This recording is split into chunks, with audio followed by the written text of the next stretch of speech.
ये 8 लक्षण प्रकट होने लगते हैं जिसके ऊपर प्रभु की कृपा होती है। हमारे ऊपर प्रभु की कृपा है, ये हम कैसे पहचाने? तो ये 8 लक्षण प्रकट होने लगते हैं जिस पर हरिजू की प्रियाजू की कृपा है। पहला, घोर अपराध करने वाले के प्रति भी दया की भावना, शांति पहला लक्षण है। भाव में भी पहले शांत भाव है। हमारे ऊपर श्री हरिजू की कृपा है, इसकी पहचान ये 8 लक्षण। पहला, शांति, अर्थात घोर अपराधी के प्रति भी गुस्सा ना क्षमा करना, यह हरि की कृपा का लक्षण है। देख लो भाई, घोर अपराधी शब्द तो जाने दो, जरा सा प्रतिकूल हो जाए तो लाख समझाओ पर भ्रकुटी तनी रहती है। ईर्ष्या, द्वेष, मात्सर्य, द्रोह, ये उपासक के हृदय की विषय नहीं, ये तो गंदे विषयी पुरुषों के हृदय के लक्षण हैं। जहां ईर्ष्या है, मात्सर्य है, द्वेष है, द्रोह है, ये कुमति के लक्षण है, ये सुमति के लक्षण नहीं, ये हरि कृपा पात्र के लक्षण नहीं। आपसे जो अपराध कर रहा है, द्रोह कर रहा है, आपका क्षमा बल ये हरि प्रसाद से होता है। शांति, क्षमा बल, शांति, सह गया, क्या करूं, सहना ही पड़ेगा क्योंकि भगवत मार्ग में वो ऐसा नहीं होता। शांति, बुरा ही नहीं लगा, हरि कृपा पात्र को बुरा ही नहीं लगा। उमा संत के यही बड़ाई, मंद करत जो करे भलाई, ये सीधा शांति की व्याख्या है। अपने यहां मंगल गान में, करत जे अनशहन निंदक तिनहु पे अनुग्रह कियो, यह है हरि कृपा, यह है आचार्य कृपा, गुरु कृपा। अपराधी पर भी क्षमा का भाव होना, भला ऐसा है, अपराधी पर भी क्षमा का भाव होना, ये हरि कृपा पात्र में ही होगा, अन्य में नहीं। तो अगर अपने हृदय में ऐसा लगे कि ऐसा नहीं है तो हरिजू से प्रार्थना करनी चाहिए कि कृपा करो, मेरे में सामर्थ्य आवे। दूसरा, अनुसूया, वो किसी भी के प्रति कभी भी कोई दोष दर्शन ही नहीं करेगा। दोष कथन, दोष श्रवण की तो बात जाने दो। अनुसूया, दूसरों के गुणों में दोष ढूंढना, ये नहीं होता हरि कृपा पात्र में, ये नहीं होता। ये सब भजन के नाश करने वाले, जैसे पहला अपराधी पर क्रोध कर देना, तो माया ने भेजा इसीलिए था कि तुम्हारे साथ व्यवहार ऐसा करे कि तुम क्रोध करो, क्रोध करोगे तुम्हारी ऊर्जा शक्ति नष्ट हो जाएगी, अध्यात्म में जो चलने की थी, और कहीं तुमने संकल्प कर लिया तो भजन शक्ति नष्ट हो जाएगी। तो अगर भजन बल है तो गया, जरूर उसको दंड मिलेगा, पक्का मिलेगा, 100% मिलेगा, लेकिन आप खाली हो गए। ना भजन करने की वृत्ति रहेगी और ना भजन रहेगा, दोनों बात। अनुसूया, किसी के सद्गुणों में दोष देखना, गुणों में दोष ढूंढना, ये हरि कृपा पात्र में नहीं होता। ये बहुत मंगलमयी बातें हैं जिससे हमारा भजन मार्ग पुष्ट होता है। तीसरा, वो बाहर से और भीतर से पवित्र रहता है, हरि कृपा पात्र। शौचाचार का ज्ञान होना चाहिए, वस्त्र आपके पवित्र होने चाहिए, ये बाहरी, जल रज आदि के द्वारा बाहरी पवित्रता, और निष्कपटता, निश्चलता, सत्य भाव, ये अंदर की पवित्रता है। अगर कपट है, छल है, असत्य है तो हृदय मलिन रहता है। भीतर और बाहर से पवित्र रहना, इसमें खास बात क्या है? भीतर और बाहर से पवित्र रहने में, भीतर और बाहर से सदैव पवित्र कौन रह सकता है? तो बोले जो पुंडरीकाक्ष भगवान श्री हरि का, प्रियाजू का स्मरण करता रहता है, वो शवायाभ्यंतर शुचि, वो बाह्य और अभ्यंतर दोनों से पावन रहता है। तीसरी जो कृपा का लक्षण है, अर्थात वो सदैव भगवत चिंतन परायण, शौचाचार का पालन करने वाला, बाहर और भीतर से हरि कृपा पात्र पवित्र रहता है। लघु शंका में जल पात्र में रखा जाता है, जनेंद्रिय को पवित्र किया जाता है, फिर हाथ रज से धो के, फिर कुल्ला करके, आचमन करके, पैर धोकर, ऐसे पवित्र आचरण, ऐसे पशुवत व्यवहार ठीक नहीं। कुछ लोग ऐसी गलती करते हैं कि जिसमें शौच हुआ जाता है उसी में बैठकर लघुशंका करते, तो सारे वस्त्र, पूरा शरीर अपवित्र हो गया आपका। अब तो अटैच बाथरूम की व्यवस्था माया ने कर दी है। हमें लगता है कि शौचालय अलग होना चाहिए और स्नान गृह अलग होना चाहिए, थोड़ा ही चाहे भेद हो, अंतराय होना चाहिए पवित्रता के लिए। अब ये शौचालय है, यही स्नान करना है, यही लघुशंका करनी है, तो पवित्रता का निर्वाह नहीं हो पाता। यदि जिस उस जगह आप शौच करते हैं, जो बैठकर उसी पे बैठ के लघुशंका करते हैं, तो आपको पूरा वस्त्र सहित स्नान करना चाहिए पवित्रता के, तभी बुद्धि भ्रष्ट हो जाती है। आपको मंत्र का निरंतर चलना ये कठिन पड़ जाएगा। पवित्रता का निर्वाह करो। देह राग मिटने के बाद एक स्थिति आती है, अवधूत स्थिति, उसमें फिर शरीर की पवित्रता का कोई संबंध नहीं रह जाता। पर अभी तो संबंध है ना देह भाव से, तो बहुत हो से लघुशंका ऐसे करें कि आपके पैरों में, वस्त्रों में छिट्टी ना पड़े, पवित्र रहें। हर समय हमें पवित्र मंत्र जपना है, नाम जपना है, श्री की सेवा में रहना है। बहुत जल्दीबाजी खड़े खड़े लघुशंका की, छिट्टी आप पढ़ रही, बस ऐसे चल दिए, वो पशुवत आचरण भगवत मार्ग में नहीं चल पाओगे। वो अंदर तुम्हारे व्याकुलता पैदा करता रहेगा, भोगों की, संसार की। शौचाचार का बहुत बड़ा फल है, शरीर राग छूट जाएगा। ये बात समझ लो, शरीर राग छूट जाएगा। शरीर संबंधी पवित्रता शरीर राग छुड़ा देती है, आंतरिक रहस्य है ये। चौथा, ऐसे कार्यों का अनुष्ठान न करे जिनमें हमारा भजन छूटता है, जिनमें सत्य छूटता है, जिनमें भगवत भाव छूटता है। जैसे आपके ऊपर कृपा हुई, आप भगवत मार्ग में चल रहे हैं, अब आप ऐसे सांसारिक कार्यों का अनुष्ठान कर रहे हैं जिनमें आपकी चित्तवृत्ति बिल्कुल भगवत विमुख हो रही, तो जीवन का लाभ क्या होगा? लाभ तो है भगवत स्मरण सहित। इसी की मानो टीका है, छठदम शील बिरत बहु कर्मा, निरत निरंतर सज्जन धर्मा। शीलवान और ऐसे कर्मों से विरत जिनसे भगवत विस्मरण होता है, जो सज्जन पुरुषों के द्वारा धर्मानुष्ठान होते हुए उन्हीं का अनुष्ठान ऐसे कर्मों में ना जाए जिससे भगवत विस्मरण होता है। जैसे कल एक ने प्रश्न किया कि मैं खाता तो नहीं लेकिन मांस के दुकान में मांस बेचता हूं, होटल आदमी, क्या उचित है? ये उचित कैसे हो सकता है? तुम और भी तो व्यापार कर सकते हो। जरूरी है धर्म का पालन करने की इच्छा करते हो, धर्म आचरण करते हो, ऐसा नहीं। तो विरत बहुकर्मा, उन कर्मों से हमें विरत रहना है जो हमारे धर्म के विरुद्ध है, जो भजन के विरुद्ध है। हरि कृपा पात्र ऐसे कर्मों का अनुष्ठान कर ही नहीं सकता। और शारीरिक श्रम इतना जिससे हमारा भजन का तार ना टूटे। जब भजन का अभ्यास किया जाता है तो हर कार्य को सुचारू रूप से करते हुए एकाग्रता भजन में रखी जाती है। हम वो कार्य जल्दी से कर ही नहीं सकते जिसमें भजन छूट जाए और कार्य पूरा हो।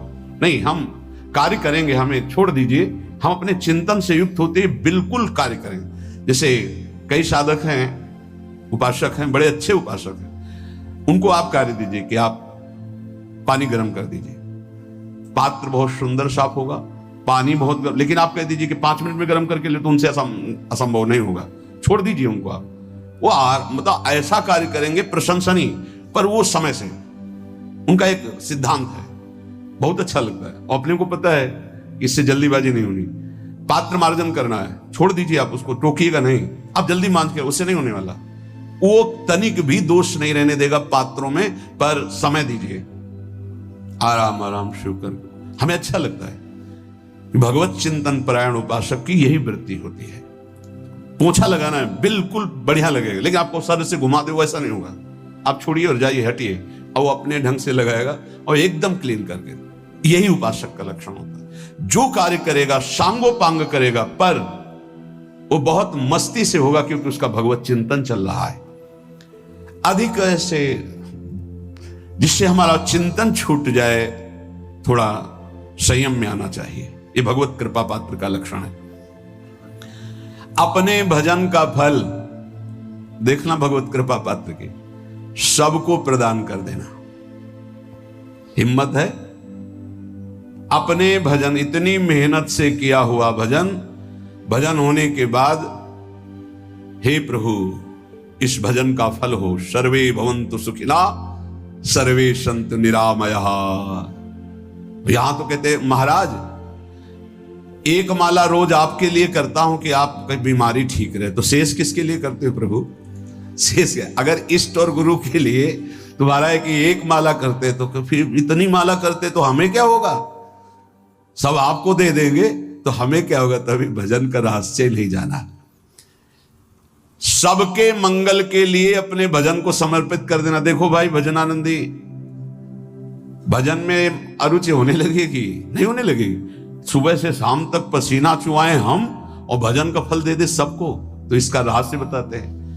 सबको जे भी कहा सर्वे भवन्तु सुखिना, तो सर्वत्र विराजमान भगवान वही पलटकर अनंत रूपों में आपके ऊपर बरस पड़ेंगे। ये आंतरिक रहस्य है। हमने जो भजन किया वो एक सीमा में था, जब हमने संपूर्ण विश्व को दे दिया तो असीम बनकर वापस हुआ।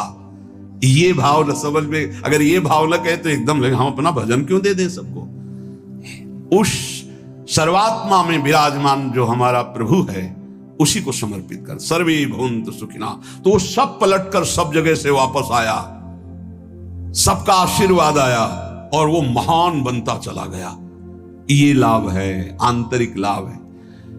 अगर तुम्हारा भाव ऐसा न बनता हो तो आप प्रभु को तो अर्पित करते ही है ना, तो वही प्रभु सब में विराजमान है। ऐसा भाव करके सर्वात्म स्वरूप भगवान को हमारा भजन समर्पित है, सब रूपों में प्रभु विराजमान है। ये हरि कृपा पात्र का लक्षण चल रहा है। और छठवां, अपने भजन से अपने लिए कुछ भी ना चाहना और दूसरों की तो बात जाने दो, दूसरों से कुछ ना चाहना ये तो ठीक है, अपने भजन से अपने लिए कुछ ना चाहना है हिम्मत। देखो ये हरि कृपा पात्र में हिम्मत होती है। अपना भजन अपने प्रयोग में ना लाना, इसका भी आंतरिक रहस्य है। अपने प्रयोग में आप शरीर को लेकर के बोलेंगे, अगर स्वरूप को लेकर तो प्रयोग की कोई वहां जरूरत ही नहीं, स्वरूप पूर्ण काम है, वहां कोई अभाव नहीं। जब आप कोई भाव अपने लिए करेंगे तो देह भाव होगा, देह भाव से किसी विषय की मांग होगी। विषय पूर्ति भजन का फल नहीं होता, भजन का फल होता विषय निवृत्ति। बहुत जोर की बात है, कैसे समझ में आए? अपने भजन का भी फल अपने लिए नहीं, दूसरों से कुछ चाह रखना तो बात ही जाने दो, भजन से भी कोई अन्य सुख की चाह नहीं हुई। क्या चाहिए? भजन ही बनता रहे, भजन का फल भजन बनता रहे, खूब निरंतर जप करते रहे। सातवां, किसी भी मान सम्मान कीर्ति पद प्रतिष्ठा के मिलने पर हृदय का असंतुष्ट हो जाना, यह हरि कृपा पात्र का लक्षण होता है। प्रणाम नमस्कार जय हो तो हृदय में असंतुष्ट हो जाना चाहिए। कोई किंचन मात्र अभिमान न उदय हो जाए। प्रभु बचाओ, ये माया की चकाचौंध से बचा लो नाथ। कौन सा अपराध बन गया कि आपकी जय की जगह यहां हमको ऐसा सुनना पड़े। जैसे एक बार महापुरुष जन कह रहे थे कि जब गुरुजन बड़ाई करने लगे सामने शिष्य की, तो उसको ग्रीवा झुका लेनी चाहिए, पश्चाताप करना चाहिए कि कोई गलती हो गई, आज हमारे गुरुजी ने हमारी बड़ाई कैसे कर दी। इसका मतलब कोई दोष बन गया, कोई गलती हो गई, और प्रार्थना करना चाहिए कि क्षमा कीजिएगा महाराज, अगर कोई गलती हो तो दंड दीजिएगा, लेकिन ये दंड मत दीजिएगा कि आप हमारी प्रशंसा कर रहे। भगवान इससे बड़ा और कोई दंड नहीं हो, ऐसा महसूस होना चाहिए। सम्मानम कलयाति घोर गरलम, ये हरि कृपा पात्र का लक्षण है। नीचापमानम सुधा, नीच पुरुषों द्वारा किया हुआ अपमान अमृत के समान लगे और सम्मान विष के समान लगे। मान प्रतिष्ठा कीर्ति जिसके लिए बड़े बड़े लालायित रहते, हरि कृपा पात्र को विष की तरह चुभती है। और आठवां, किसी भी प्राणी समुदाय से संबंध ना रखते हुए सब पर दया की भावना, सब पर कृपा की भावना, सब पर करुणा मैत्री, पर किसी से ममता नहीं। ये सूत्र बहुत व्यवहार में प्रयोग करने योग्य है। सबसे करुणा और मैत्री, पर किसी से ममता नहीं। करुणा तो करी भरत जी ने, मैत्री भी की मृग से, पर ममता रहित नहीं रहे। ममता कर ली तो अगला जन्म हिरण का हो गया। ममता नहीं रखनी। निर्ममो निरहंकारा, करुणा मैत्री तो करनी है, जैसे इसमें आदेश है, गीता में जी आदेश है, अद्वेष्टा सर्वभूतानां मैत्रः करुणैव च, पर निर्ममो निरहंकारा, ये साधक की चतुरता है। प्राणी मात्र पर दया कृपा करुणा मैत्री, पर ममता नहीं। ममता किसी से, और यहां करुणा मैत्री ये तो गायब हो गई, केवल ममता रह गई है। अपने शरीर से ममता, शरीर संबंधियों से ममता, विषय भोगों से ममता, यही जहर है। संबंध में ये ममता ही जहर है, विचारों में अहंकार जहर है, कर्मों में ये आसक्ति जहर है। इसी जहर को मिटा दे तो जीवन मुक्त महापुरुष कर्म करते हुए, विषय सेवन करते हुए, वार्ता करते हुए, विचार करते हुए, बिल्कुल जहर रहित उसका जीवन हो गया। तो ये 8 बातें हरि कृपा पात्र में होती हैं, इनको बार बार सुनना और हृदय में धारण करना। जो भक्त होता है, हरि कृपा पात्र होता है, उसमें ये 5 बातें कभी नहीं जागृत होती, स्फुरित ही नहीं होती। पहला, किसी से ईर्ष्या। दूसरा, किसी से घृणा। तीसरा, किसी से भयभीत हो जाना। चौथा, भजन सेवन नृत्य गायन आदि में लज्जा लगना। पांचवा, किसी की निंदा करना। ये नहीं होती। अब जो आगे वर्णन कर रहे हैं उसमें महापुरुषों की पहचान है। सिद्ध महापुरुष 3 प्रकार के होते हैं। एक होते हैं आचार्य कोटि के, सात्विक विचार वाले। एक होते हैं भ्रष्ट आचरण वाले। एक होते पिशाचाचरण वाले। और तीनों सिद्ध हैं। बहुत बड़े महापुरुष पूज्यपाद उड़िया बाबा जी हैं, वही रहस्य का प्रकाश कर सकते थे, अन्यथा बिना ब्रह्मबोध महापुरुष के ऐसा नहीं। तीनों सिद्ध हैं, तीनों भगवत प्राप्त है। सात्विक आचार वाले, जो आचार्य कोटि के होते हैं, एक एक अक्षर शास्त्र मर्यादा के अनुसार चलने वाले, जैसा शास्त्र कहता वैसा उनके आचरण में दिखाई देगा, और वो उससे सिद्ध भगवत प्राप्त महापुरुष हैं, पर उनके आचरण तस्मात् शास्त्रम प्रमाणम थे। दूसरे, भ्रष्टाचार। ऐसों को पहचान पाना बहुत कठिन होगा। भेष मलिन, आचरण मलिन। जैसे आप में कोई पुराना हो तो शायद जान पाएगा, भगवान दास नाम के एक संत इसी चौराहे पे रहते थे। ये जो चौराहा है, कभी नंगे पड़े रहते थे, कभी वो पा रहे उनके साथ कुत्ता पा रहा है, कभी नाली का पानी पी रहे हैं, और भगवत प्राप्त महापुरुष थे। इसकी पहचान स्वयं की। कोई चाय रखने गया, उठा के ईंट मार दी, गाली दे दी, दौड़ पड़े, पकड़ पाए तो 10-5 घूंसे थप्पड़ मार दिए। ऐसा उनका व्यवहार था। भ्रष्टाचार। हलवा कोई रख गया, खिचड़ी रख गया, कुत्ता खा रहा है, उसी के साथ वो खा रहे हैं। कभी गमछा लपेटे, कभी नंगे, सीधे प्रकृति का वार शरीर से सहते थे, बस चौराहे पे ही रहते थे।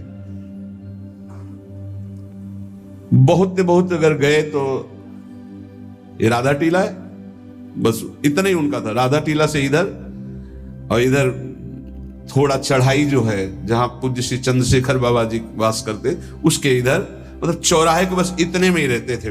12 महीना 20 साल उनको देखा। तो जब काशी से आए हुए थे तो उनको देखा तो उनकी दृष्टि से लगा कि ये स्थिति प्रज्ञ महापुरुष हैं, पर अपने को छुपाए हुए ऐसी लीला करें। पर उनके कुछ ऐसे आचरण थे जिनसे लगा कि इनकी, हमें लगता है, बुद्धि खराब है क्या, मतलब पागलपन का दौड़ा है क्या। ऐसे राधा रमन जी दर्शन करने गए तो जो पुंडरीक जी हैं इनके बाबा, वो उस समय थे, उनके पुत्र जो पुंडरीक जी के पिताजी, वो उनके सहयोग में, तो करुणा कृपा हुई उनकी, उन्होंने देखा। वो तो बाद में परिचय जाना उनका, हमें पता नहीं, तो बाद में परिचय।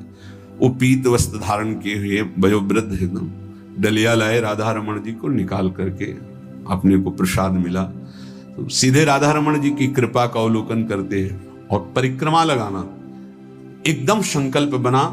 कमंडल में 2 कुलिया रखी, ढक्कन से ऐसे ढक के, और बस मन में आया कि अगर वो बाबा हमसे आते हैं, हमारे कमंडल से कुलिया, सत्य परम सत्य कुलिया लेते हैं और पाते हैं, फिर रख के चल देते, तो मैं मान जाऊंगा कि प्रभु ये आपके धाम के सिद्ध महापुरुष हैं, आए हुए थे हम काशी से ऐसे।